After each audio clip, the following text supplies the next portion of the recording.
Oui. Non, ça marche pas. Oui. Oui. Oh, très bien. Oui, c'est un livre qui a déjà un certain temps, mais je m'en souviens encore. Moi aussi. Je sais pas. Pourquoi avoir borné cette histoire des relations? C'est une histoire des relations entre la langue, la littérature et le pouvoir. Tout au long de l'histoire française, autant que du fait que la langue française, en réalité, est née d'un fait historique qui fait les éléments de Strasbourg, et c'est une anecdote de sénateur de temps, mais qui était particulièrement symbolique, puisque les trois petits-fils de Charlemagne se faisaient la guerre, comme c'était pour se disputer l'Empire, et puis, comme vous le savez, à un moment donné, ils ont décidé, deux d'entre eux ont décidé de s'allier contre le troisième, et ils ont gagné, mais il fallait se séparer l'Empire de Charlemagne, et donc il y a eu un accord entre deux des frères pour dire que d'un côté il y avait la population qui parlait le germain, et de l'autre côté une population qui parlait le franc. Et on a donc séparé l'Empire de Charlemagne entre les Germains et les Francs. Bien que l'histoire franco-allemande commence là, mais aussi, et puis alors il y avait un troisième royaume qui était entre les deux, qui était chargé de servir un peu de tampon entre les deux, qui était la Bourgogne. Qui était donné au troisième frère qui avait été vaincu dans la bataille. Ce qui est particulier, c'est que les deux chefs des armées, les deux fils de Charlemagne, se sont mis d'accord pour l'un parler aux troupes de l'autre, dans la langue des troupes de l'autre, et inversement. Et il y a eu un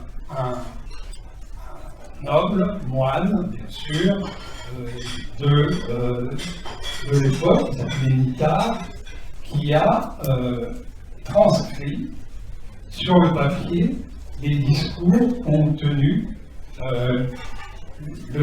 Charles le Chauve d'un côté et l'empereur allemand de l'autre. Et ce texte est le premier texte de qu'on pourrait appeler la littérature française. La littérature française est née véritablement de la politique, est née véritablement de l'histoire immédiate. C'est un texte absolument extraordinaire, puisque Nithard invente complètement une langue qui, jusqu'à présent, était parlée, mais qui n'avait jamais été écrite. Donc, il invente une écriture pour rendre compte de cette langue. Donc voilà, ça c'était une borne. Alors entre cette borne et la borne finale, si j'ose dire, j'ai essayé de... l'idée c'était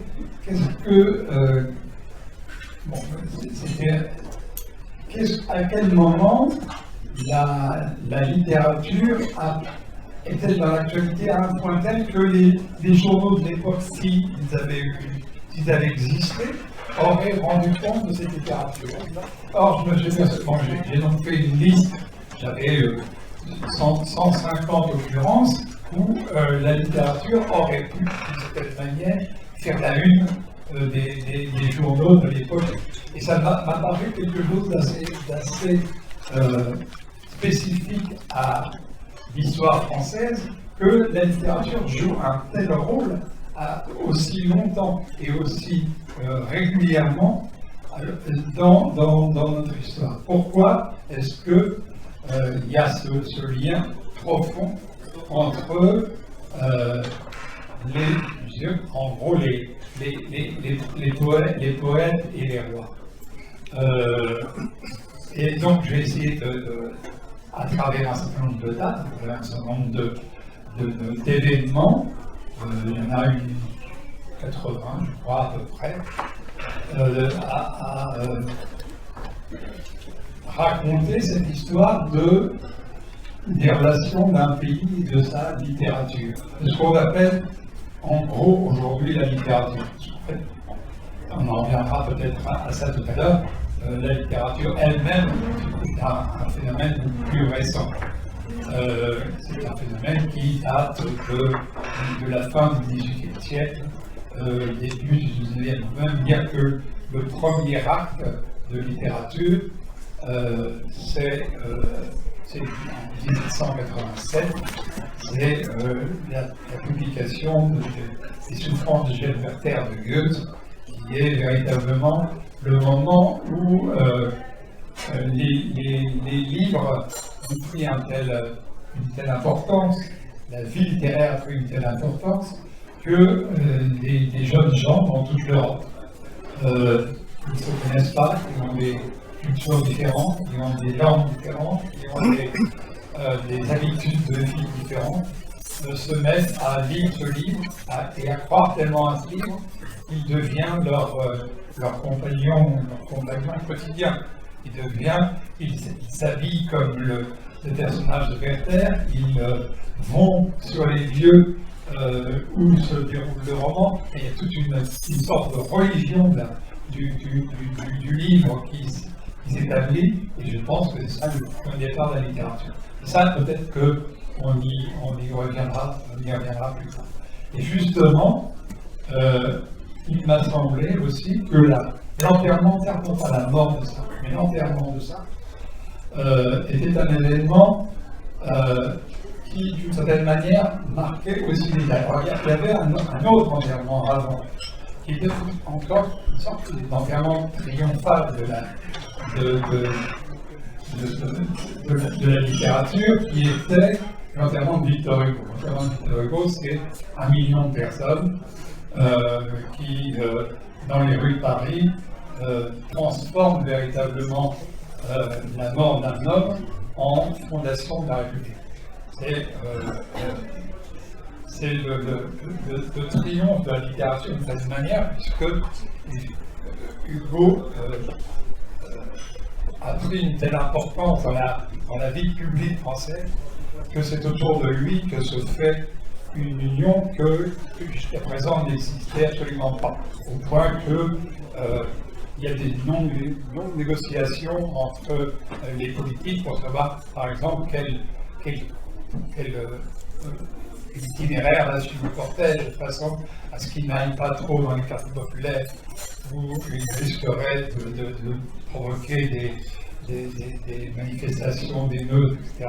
Donc il y a toute une balise, et au bout du compte, il y a ce million de personnes dans une cérémonie réglée qui, d'une certaine manière, disent que la République, maintenant, est complètement installée en France. Ça, c'était le triomphe de la littérature. La mort de ça, c'est autre chose. Je me suis posé la question, pourquoi est-ce que, spontanément, sans que personne ne donne le mot d'ordre, sans que personne n'organise quoi que ce soit, pourquoi spontanément 300, des centaines de milliers de personnes en tout cas, se sont précipitées vers le cimetière Montparnasse pour rendre hommage à ça. Donc, évidemment, c'était l'écrivain le plus marquant de l'époque, mais je me suis demandé aussi qu'est-ce qu'on enterrait en enterrant ça. Et l'idée que j'avais, que j'ai développée, et que je vais essayer de développer un peu plus maintenant dans d'autres textes, c'est qu'on enterrait en réalité la littérature. La littérature, telle que je la définissais tout à l'heure, c'est-à-dire non pas comme simplement des livres, des écrivains et des gens qui les lisent, mais comme une véritable religion qui relie entre eux des lecteurs, mais aussi des gens, comment dirais-je, des institutions. Des réunions comme celle de ce soir qui font véritablement partie de la littérature, dans la mesure où la littérature ne se comprend pas si l'on ne fait simplement qu'un tête-à-tête entre des textes et des lecteurs. Il y a toute autre chose qui se passe pour que la croyance, comment est-ce que des gens croient ce qu'ils lisent? Comment est-ce que des mots sur du papier peuvent devenir des actions? Comment est-ce que le culte de la beauté, par exemple, peut servir? Alors j'ai essayé, moi, de travailler toujours là-dessus depuis très très longtemps. C'est passé par Diderot, c'est passé par Voltaire, c'est passé par Gilles. Gilles étant un point tout à fait particulier, puisque il n'y avait pratiquement aucun message politique à délivrer, mais uniquement un message purement littéraire. Or, son influence a été tout à fait considérable sur des générations entières de Français et dans le monde. Donc voilà, c'est une interrogation sur la littérature, sur ce que c'est que la littérature. Enfin, il y a un texte de ça, qui s'appelle « Qu'est-ce que la littérature ?» Et je crois dire que c'est une question à peu près insoluble, sauf à dire que chaque écrivain, chaque époque, peut-être même chaque lecteur, redéfinit, repense, refait ce qu'est la littérature. Mais que cette forme littéraire, cette forme d'art d'écrire, qui est né à la fin du XVIIIe siècle et qui a pris son essor avec le développement de la lecture au XIXe siècle, qui a créé une sorte de civilisation de l'écriture. C'est-à-dire qu'on a vécu pendant des siècles sous le règne de l'oral, le règne de la parole. C'était le principal passage de savoir, le passage de croyance se faisait en chair, se faisait à travers les contes d'éveillés, se faisait à travers toute une civilisation cette civilisation de l'oral. Cette civilisation a été balayée, bousculée, réduite au XIXe siècle au profit d'une civilisation de l'écrit et de la lecture. Savoir lire et savoir écrire, c'est devenu l'essentiel de ce qu'on demande d'abord aux citoyens les plus nombreux. Or, cette civilisation de la lecture, je crois qu'elle est en train, petit à petit, de céder la place à un autre type de civilisation, qui est la civilisation des écrans.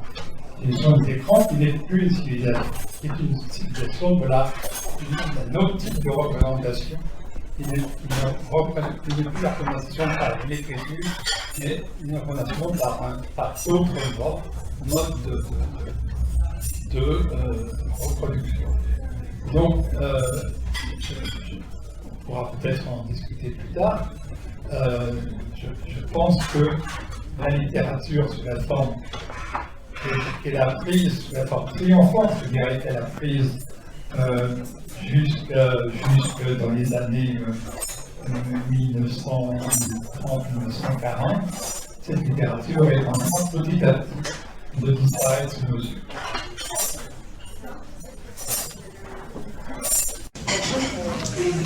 Merci. Est-ce que quelqu'un souhaite intervenir, poser une question à Pierre Lepape, à partir de ce qu'il vient de nous dire, d'exposer? Ce n'est ni une question ni une contradiction, c'est un élément de plus. C'est qu'en parallèle à la littérature, si on la situe au moment des serments de Strasbourg, il y a aussi une transmission par l'image pendant tout le Moyen-Âge, avec les frises des cathédrales, etc. Et que donc aujourd'hui, il y a peut-être un retour à l'image, mais non pas seulement une nouvelle forme de communication par l'image, mais un retour à l'image. D'ailleurs, il y a eu une transition, il y a eu une époque où les livres, la plupart des livres, ne se concevaient qu'accompagnés d'images. S'il n'y avait pas d'images, c'était trop difficile, c'était trop compliqué. La communication ne se faisait pas. Donc, je pense en effet que c'est tout à fait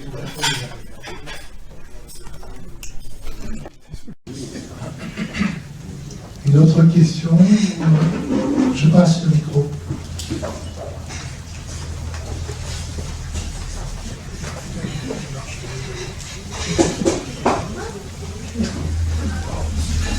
On va savoir si vous trouvez que le Jacques de Zola est une borne par rapport à l'histoire de la littérature. Est-ce que ça a une importance pour la littérature et est-ce que c'est une borne ou est-ce que c'est important?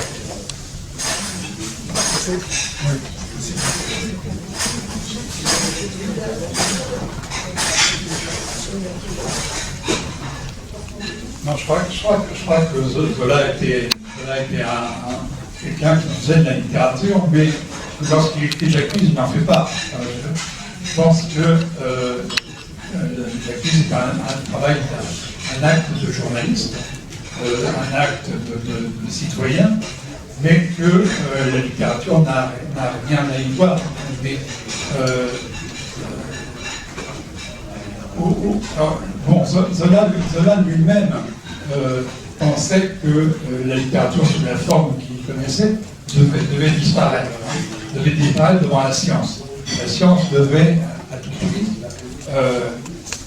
la littérature est quelque chose qui était une sorte d'ornement, et que la recherche de la vérité ne pouvait pas passer par le langage, mais devait passer par une science une science même grammaticale, beaucoup plus exacte, beaucoup plus qui correspondait plus à ce qu'il appelle lui le roman expérimental, hein, c'est-à-dire qu'il fallait que ce qu'il y a dans les livres, en fait, soit une sorte d'expérience de la vie, sinon on ne touchait pas la vérité, et la littérature n'était qu'un beau mensonge.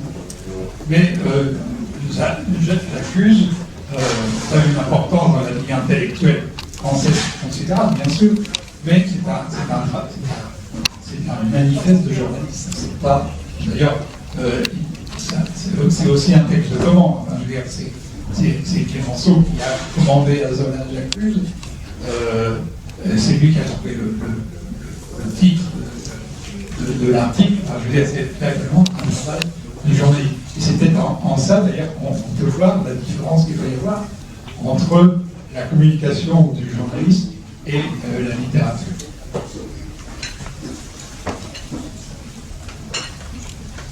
Je passe le micro.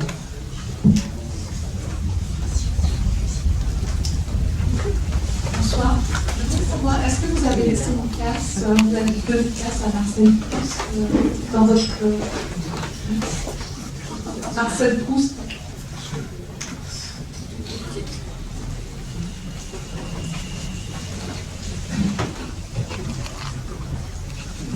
Oui, bien sûr, mais ce qui me paraissait intéressant, par exemple, dans l'histoire de Marcel Proust, c'est pas l'apport personnel de Proust à la littérature, qui demanderait des développements absolument considérables, qui a déjà provoqué, mais plutôt la raison pour laquelle, à un moment donné, un texte est considéré comme inacceptable par les gens qui sont chargés d'édition. Ce qui m'a intéressé dans le cas de Proust, c'est pourquoi Proust avait été refusé. C'est pourquoi Proust avait dû attendre 15 ans pour rencontrer des lecteurs.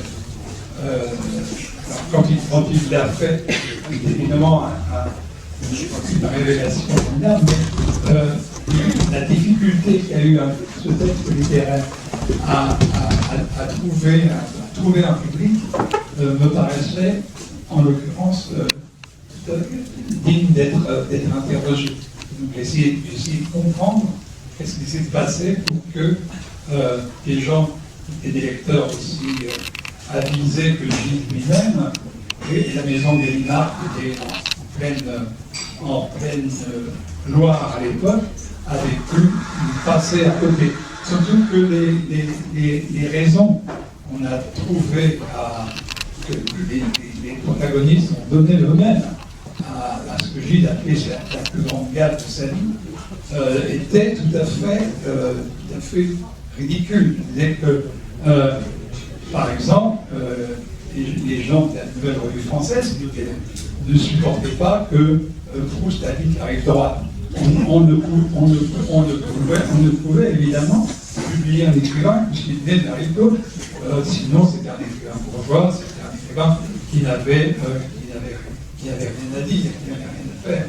Et d'ailleurs, dans Schumberger dit ça quelque part, dans Proust, c'est plein de marquises et de comtesses, c'est vraiment pas pour nous. C'était véritablement ça. Donc c'était voilà l'angle sous lequel j'ai essayé d'approcher Proust.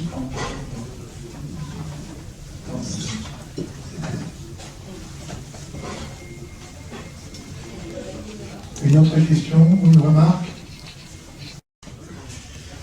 Et sur quoi tu travailles en ce moment?